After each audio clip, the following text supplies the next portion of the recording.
GST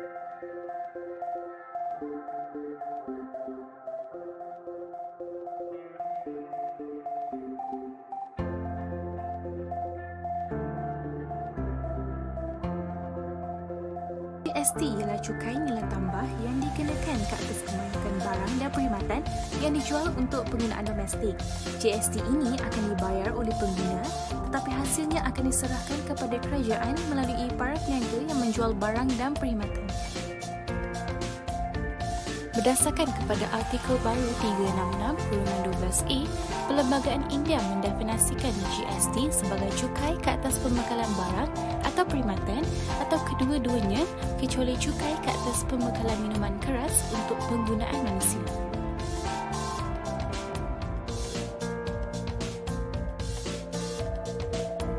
Menghapuskan cukai berganda. GST yang diperkenalkan di India adalah bertujuan bagi menghapuskan cukai berganda ke atas kos pengeluaran dan pengedaran barang serta perkhidmatan. Cukai berganda telah menyebabkan pelbagai cukai telah ditambah pada setiap tahap rantaian penawaran tanpa mengambil kira cukai yang telah dibayar pada tahap sebelumnya. Memacu pertumbuhan ekonomi negara, GST akan menggalakkan lagi pertumbuhan ekonomi sekaligus menyumbang kepada peningkatan hasil kerajaan. Buktinya, menurut Kementerian Statistik dan Pelaksanaan Program di India, pertumbuhan KDNK telah mencatatkan peningkatan yang tinggi iaitu sebanyak 7.7% pada 2017 berbanding 7.1% pada 2016. Mengkasakan sektor pembuatan negara.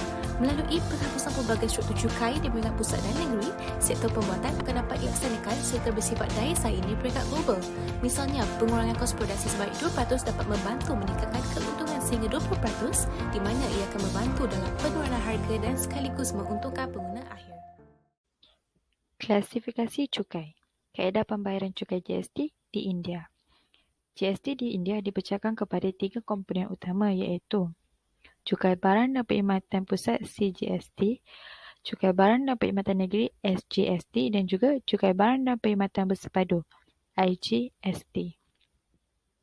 CGST adalah cukai tidak langsung di mana pembayaran pihak kerajaan pusat kepada pembendaraan kerajaan pusat.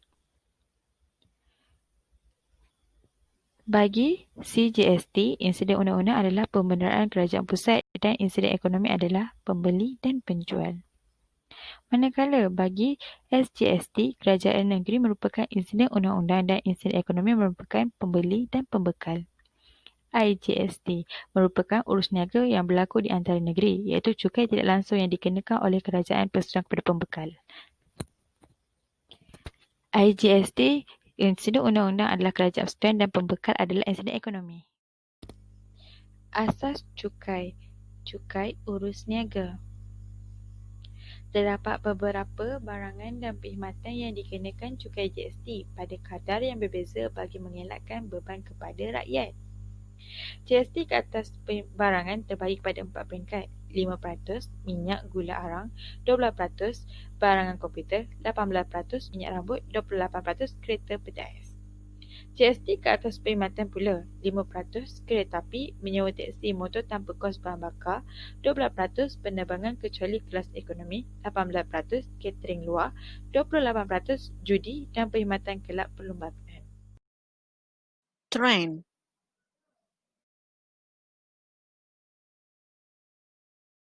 India merupakan salah satu negara yang meletakkan kadar GST yang tertinggi di antara semua negara di dunia pada ketika ini.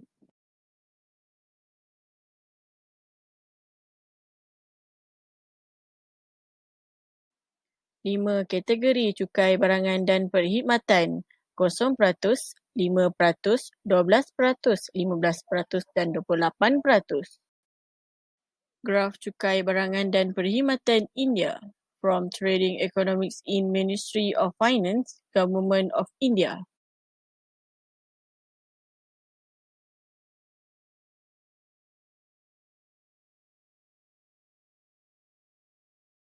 Kadar cukai GST adalah cukai yang dikenakan kepada pengguna berdasarkan harga pembelian barang dan perkhidmatan tertentu.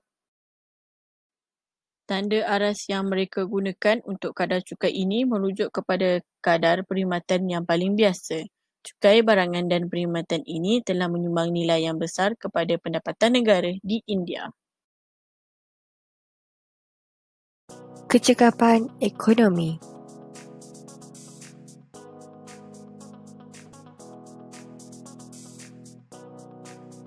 Beban berkurangan dalam aspek pengeksport. Pengeksport sebagai pembekalan berkadar sifar. Mereka boleh menuntut pengembalian wang dari jumlah cukai yang dibayar ke atas barang atau perkhidmatan tersebut.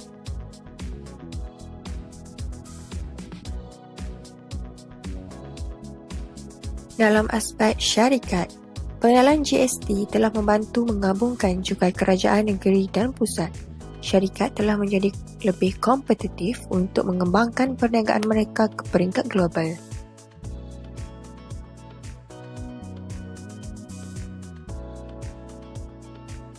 Dalam aspek pelanggan, pelanggan hanya perlu membayar cukai GST mengikut barangan atau perkhidmatan yang dibeli sahaja. Perubahan dari cukai VAT ke GST mengurangkan bebanan kerana jumlah cukai yang dikenakan disatukan di bawah GST. VAT ialah jenis cukai yang dinilai secara bertahap. Ia dikenakan pada harga produk atau perkhidmatan pada setiap tahap produksi, pengedaran atau penjualan kepada pengguna akhir.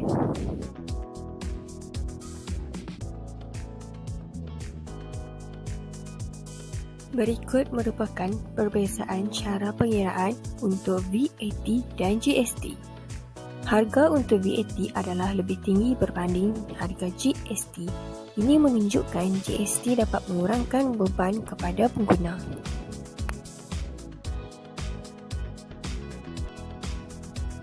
Keberkesanan ekonomi.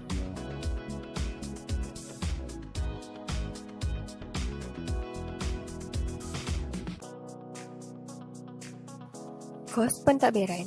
GST ditadbir di peringkat persekutuan. Ini bermaksud bahawa daripada membayar cukai yang berasingkan kepada kerajaan negeri dan pusat, kerajaan India menetapkan untuk membayar satu GST secara keseluruhan.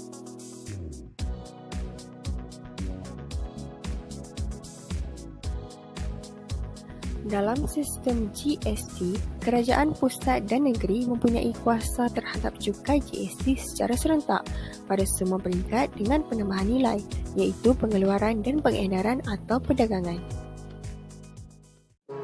Kesan positif cukai barang dan perkhidmatan kepada pengguna dan kerajaan. Kepada pengguna hanya perlu membayar satu jenis cukai. Melalui pembaharuan cukai ini, pengguna kini hanya perlu membayar satu jenis cukai sahaja, iaitu GST, dan mereka tidak lagi dicas dengan pelbagai cukai tidak langsung yang lain.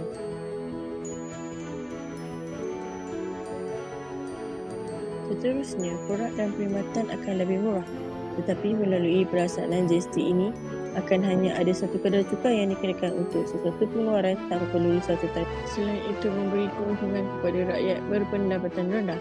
Terdapat beberapa kajian yang menunjukkan GST akan mampu meningkatkan harga hasil pertanian di antara 0.61% hingga 1.18%. Perkara ini menguntungkan para petani atau golongan berpendapatan rendah di India yang khususnya terlibat dalam bidang pertanian sebagai pekerjaan mereka. Terusnya, keterusan mengutip cukai, kedua pembayar cukai dan pengguna sama-sama khawatir terhadap kesan yang akan mereka rasai apabila GST diaplikasikan. Tetapi sebenarnya pengguna tidak perlu risau kerana cukai tersembunyi tersebut kini disatukan di bawah GST dan ia dimemerlukan dalam invoice yang akan diserahkan kepada pembeli setelah melakukan pembayaran. Kepada kerajaan, meningkatkan pendapatan kerajaan melalui pelaksanaan GST, kerajaan akan menerima lebih banyak jumlah hasil yang akan digunakan untuk meningkatkan kesejahteraan rakyat melalui perkhidmatan kepada rakyat serta untuk tujuan pembangunan dalam kemajuan ekonomi. Seterusnya, peningkatan pelaburan asing. Dengan pelaksanaan GST juga, India kini menjadi pasaran yang bersatu dan pelaburan yang datang untuk melabur di India juga telah meningkat. Barang-barang yang dikeluarkan di India kerana kosnya yang rendah telah menjadi lebih kompetitif di pasaran antarabangsa yang menyebabkan pertumbuhan ekspor yang besar. Selepas itu, meningkatkan industri import dan ekspor. GST dapat menarik minat pelabur asing untuk menumbuhkan perniagaan mereka di India. Oleh itu, melalui pelaburan ini, ia bukan sahaja dapat membantu produk dan perkhidmatan India mencapai platform global tetapi juga memberi dorongan kepada industri import dan ekspor. Akhir sekali, menghapuskan beberapa jenis cukai tidak langsung. GST dapat membantu dalam mengurangkan cukai dan kos piling serta mengembangkan keuntungan sesebuah perniagaan sehingga menarik berbagai peluang pelaburan dan seterusnya akan mendorong pertumbuhan keluaran dalam negara kasar.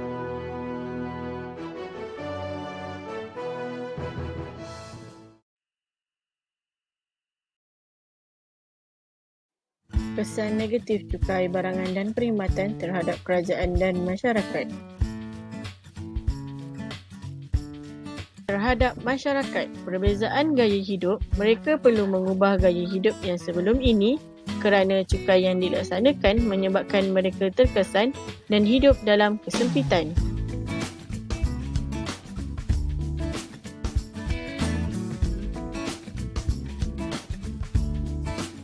Cukai barangan dan perkhidmatan adalah cukai tidak langsung yang akhirnya diperoleh daripada pengguna terhadap barangan dan perkhidmatan untuk membentuk kenaikan harga jualan.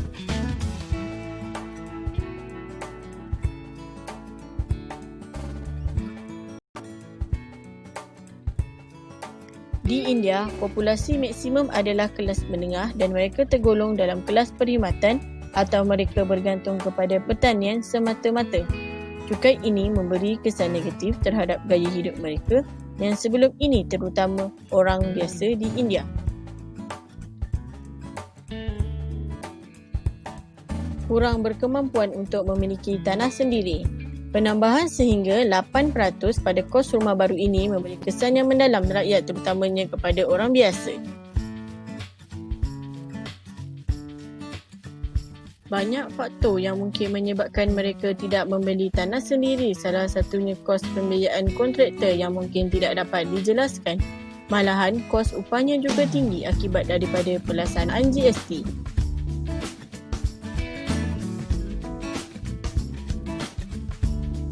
Meningkatkan beban golongan miskin.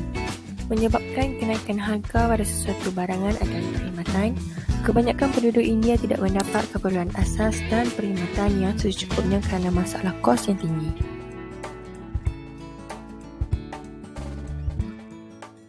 Kerajaan, Dwi Kawalan, negeri akan kehilangan kuasa autonomi untuk mengubah kadar cukai yang akan ditentukan oleh Majlis GST. India telah menggunakan cukai barangan dan perkhidmatan berganda dan bukannya GST nasional. Pusat perlu berkoordinasi dengan 29 negeri dan 7 buah wilayah untuk melaksanakan kawalan cukai tersebut. Kawalan seperti itu mungkin mewujudkan masalah ekonomi dan politik. Negeri-negeri cenderung kehilangan suara dalam menentukan kadar GST yang dilaksanakan. Perkongsian pendapatan antara negeri dan pusat masih ada masalah perbalahan di mana tiada kata sepakat mengenai kadar neutral pendapatan.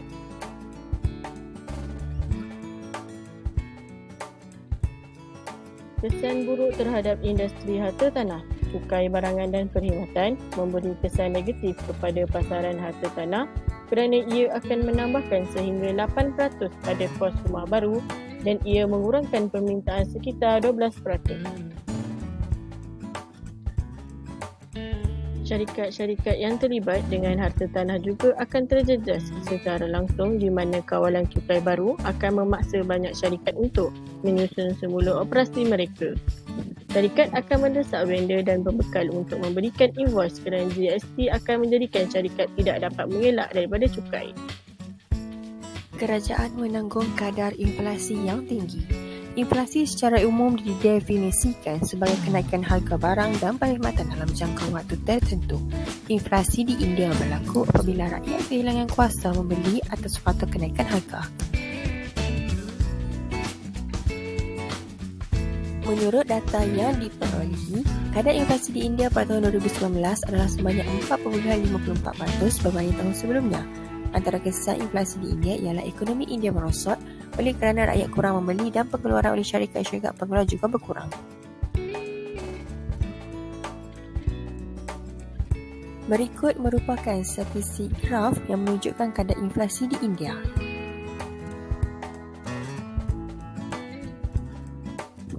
Seterusnya ialah pertumbuhan ekonomi tidak melonjak dengan segera.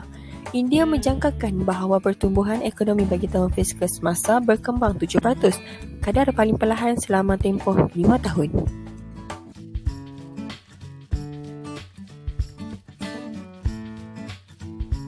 Kelembapan ekonomi adalah keadaan di mana kadar KDNK menjadi perlahan tetapi tidak menurun, dengan kadar pertumbuhan jatuh ke 4.5% pada 10 kedua tahun 2012.